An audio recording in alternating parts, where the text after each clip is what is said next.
Hi, I'm Wade from Thoroughbred Diesel, and today we're going to be going over the 2020 Ram with the Cummins power plant. We're going to be doing a walk around on the truck and just showing you the normal stuff, body, drivetrain, talking to you about the engine and the interior. We're going to do a ride along, and we're also going to do a dyno on this truck. So check all of those videos out here. We'll link you inside of this. So this is the 2020 package. I think everybody knows that the biggest thing with this is the amount of engine changes that we've had for the 6.7 Cummins in the 19 and 20 model years. Some pretty significant changes inside of the fuel system and some significant changes with the engine itself. So we're going to start with going over engine on this truck. Now, let's talk about block first. Cummins went to, in the automotive applications, they went to a CGI block, which is compressed graphite iron. They went away from the normal cast iron block, and they went to the CGI block on this. Different manufacturer on the block as well. So it's deep skirted, so it should be a lighter block and much stronger. They've got a new piston design on the motor as well. These pistons have got low friction piston rings.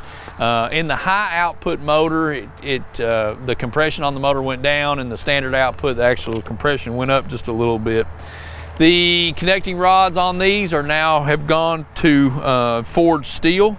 They were powdered metal rods before.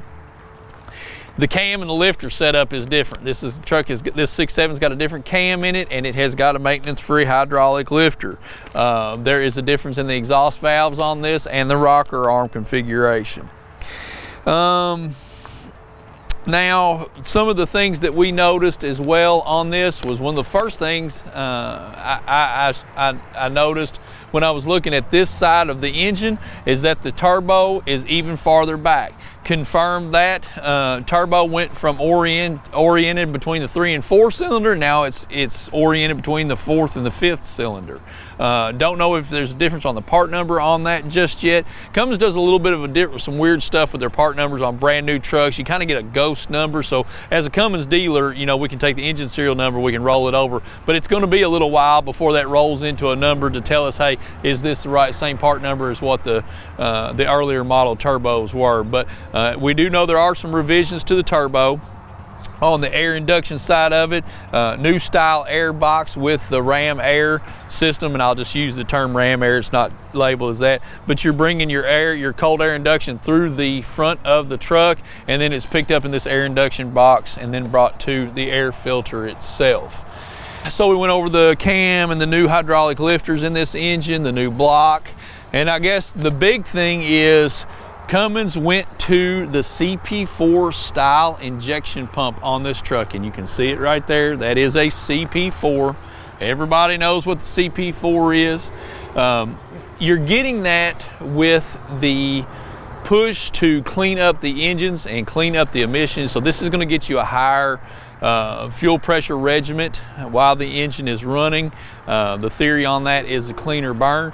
This motor this did not go to piezo style injectors. This motor with a CP4 injection pump actually still has solenoid style injectors.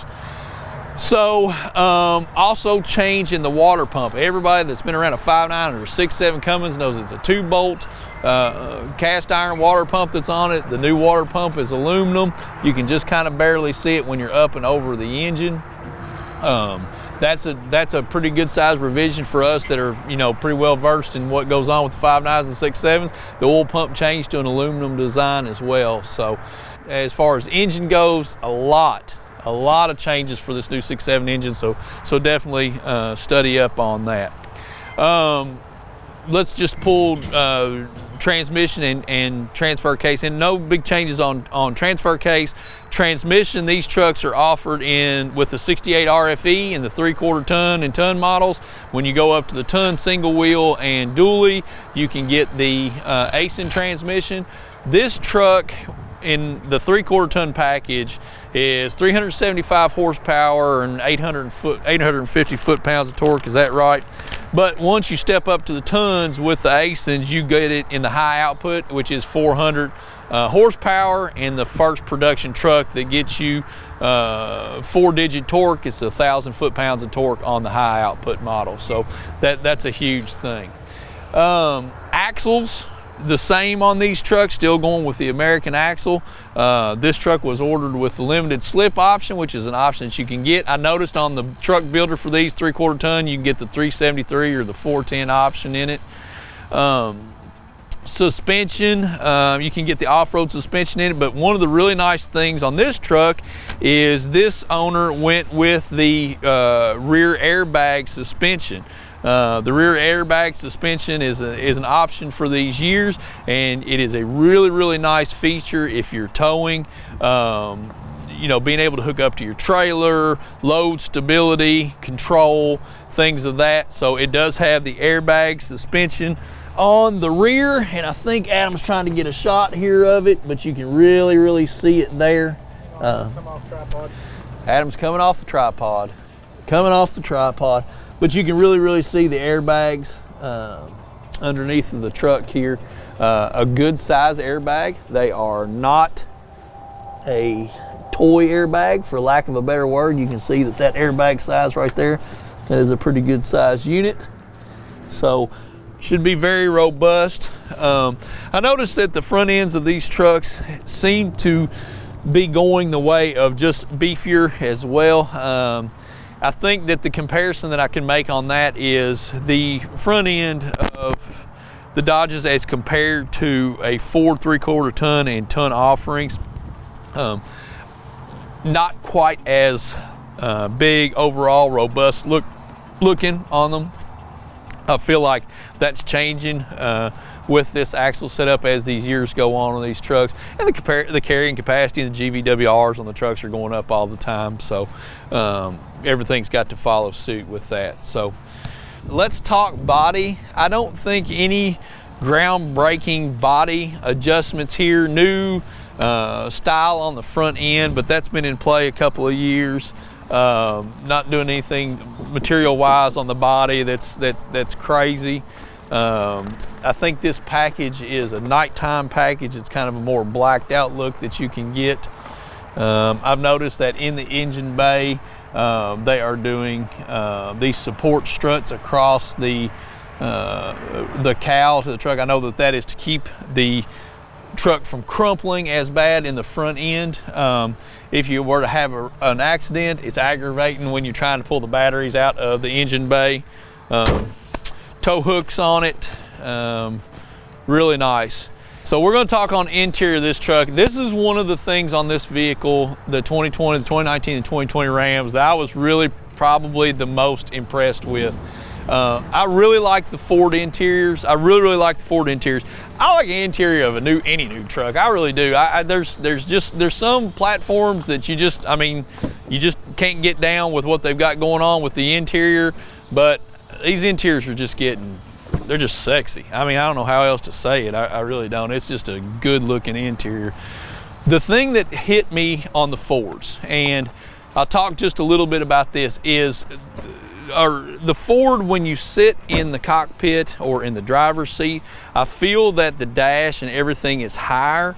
I didn't get that with the Dodges. I felt like the Dodge, everything was more kind of in reach. So in your range of motion as a driver, everything is right there where you want it to be. So I think what we're going to do is we're going to cut away for just a minute, and Adam's going to jump in the interior with me. We're going to go over some of the things on the interior of this truck.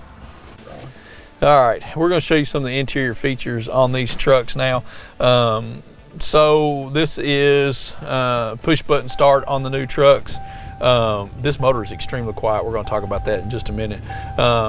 Customer ordered this one with the large, I guess this is a 12-inch screen on his radio and nav and AC control, so really nice. On the package that this truck has in it, the backup camera is really nice. I'm going to show you that. You can actually turn it on while you're in motion if you needed to see something. So we're in drive now. We can hit the backup cam.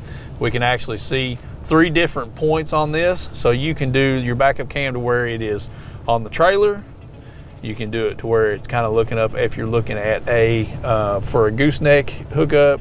And then this is the side cameras that are actually underneath of the side mirrors, and it gives you an idea of what is on your left and right hand side. That's nice in a passing situation if you wanted to, if you're pulling a trailer or something like that. So, and you can exit out of that. Then you've got all the touchscreen controls on here too. So that's really, really nice. Your exhaust brake control is right here. So off and on. You have your tow haul control is right here, and then your air ride control is here. The air ride, it will it'll go to a lowering position for hooking up to a trailer. You can stop it, and then you can go for a raising height, which it does right now. So that's just really, really helpful. Your brake controls are right here, so everything's kind of centrally located. Your radio controls and everything there.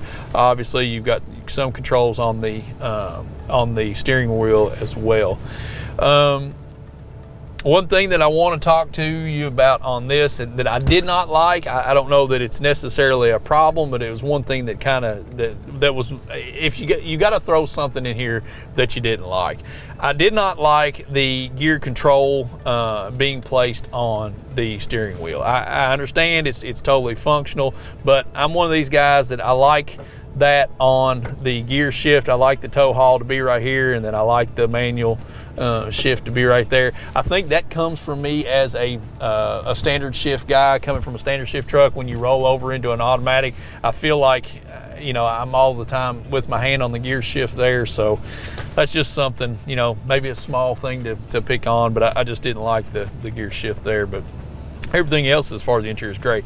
I do like the oil pressure gauge on these trucks. So many trucks now are going away from not having an oil pressure gauge in there, but you've got oil pressure gauge inside of here. You've got, obviously you've got your DEF level, RPM gauge, fuel, and then of course the speedometer. But I like the oil pressure gauge over there on the right hand side of it, and then battery level too. Push button on 4-wheel drive. Yeah, just the normal stuff, man. Just an awesome interior.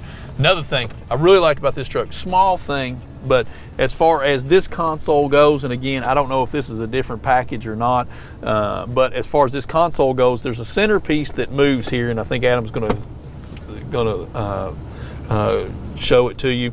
This, your cup holder setup here, this is actually movable. You can push this button, and you can pick different levels to put it at to where you can still access your cup holder. I like that because that big size pocket right there for guys like me that hunt or something like that, you jump in the truck, you take your beanie off and your head mask and so on, and you can throw it down in there, or box of ammo, whatever, stuff that you got in your pocket that you want to get out of your pockets if you're going on the road. So I really like that feature. I thought that was really, really cool.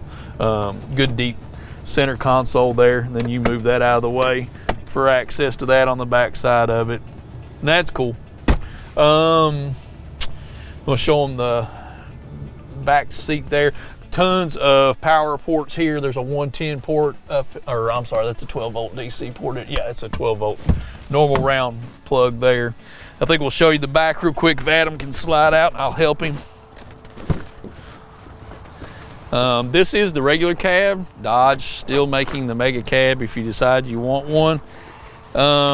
This still has the little toolbox or coolers, however you want to use them. They're right underneath of there. I'm gonna leave these mats in place here. One little small thing that I saw on these trucks that I thought was really neat, and this is a small thing. They've got fold down legs on the benches, so you can fold that up and make a complete bench. But the nice thing about the little legs is instead of just having the one leg, it's got a back leg too. So they're pretty tough. I mean, you'd be able to put a something that weighed quite a bit on that. Obviously that folds down on the other side too, but a lot of room and space. Cool little light in the back of the seat. This truck was ordered with a puck system in it for you guys that are thinking about fifth wheeling. This has actually got a puck system in it. It's got a companion hitch in it right now, already in on the puck, ready to go. Truck was ordered with a trailer package, so you've got a 7-way already in it. And then underneath of there is your gooseneck ball. If you decide you're gonna go to gooseneck, can be done. Obviously, all of that's gotta be ordered that way. Thoroughbred Diesel does not claim any liability for that. So if you don't get a truck with all these options on it, like this guy has ordered, don't call us fussing at it. Make sure you look at the fine print. So, all right, let's go for a ride along. First driving impressions of the 2019-2020 Rams. I'll tell you, of all, obviously we've done this for an L5P, and we did a 2020 Ford not long ago. Throttle response, I'm going to give it to the Ram. That was the first thing I noticed when I got in this truck to bring it to the shop today to do this video. Is the throttle response in this truck is really, really good. I like it. So many trucks nowadays, that is the biggest complaint. That is what has spawned the birth of pedal commanders and throttle sensitivity boosters and on and on and on, is the lack of throttle response. That's one thing that you just don't have in this truck. The throttle is very responsive. I feel like it's very good. Transmission shifting. The 68 RFE shifting patterns can sometimes be problematic. You get some undesirable shifts in them. I think that the newest calibration that they're working through on the 68 RFE really has gone a long way to making this a crisper shifting truck. Doesn't seem to have that lug after fourth gear that you sometimes get into it. It doesn't seem to hold that fifth gear for a long time, and then that takes away a lot of your throttle sensitivity. So that's another nice feature I noticed on this truck. Talk on exhaust brake here. I hadn't talked on this. Exhaust brake actually has got a couple of different settings. You can have exhaust brake off, or when you turn exhaust brake on, this is full on exhaust brake. So as soon as you let off the throttle, after a certain, couple of seconds here, you'll have exhaust brake that'll engage. You can hit this again and it goes to exhaust brake automatic. That'll be, I'm sure, a load sensing thing that you're not going to get exhaust brake all the time. This keeps your drive pressure on the engine down, so you're not having as many head gasket issues that we know the 6.7s were kind of plagued with, especially with the guys that just got in the trucks, turned the exhaust brake on and left them on all the time just because they thought it was cool. I like that feature. That was another nice one of this truck. But yeah, turning radius on this truck was great. It seemed tighter to me than some of the previous versions. Maybe I'm wrong there. With the air ride suspension that this truck has got on the rear, I feel like for a heavy truck, it rides great. That's what the owner and I were talking about when I went to pick it up this afternoon. He's had several Dodges. He confirmed the same thing. He said that was one of the first things we talked about. Is probably one of the better riding heavy duty trucks. A lot of that goes along with the fact that everything's new on here. This is new tires, new shocks, new everything as far as suspension. So it's going to ride good, but I agree with him. It is a better riding truck for a 3/4 ton. I'm sure that the tons ride just as well. So look at the Ford video and look how steady my camera is in this one compared to that one. Yeah, that's a good point. That's a good point. That's a good point. All right, so we're going to take her back to the shop. We're going to strap her down to the dyno and see if she makes the 375, 850 she's supposed to.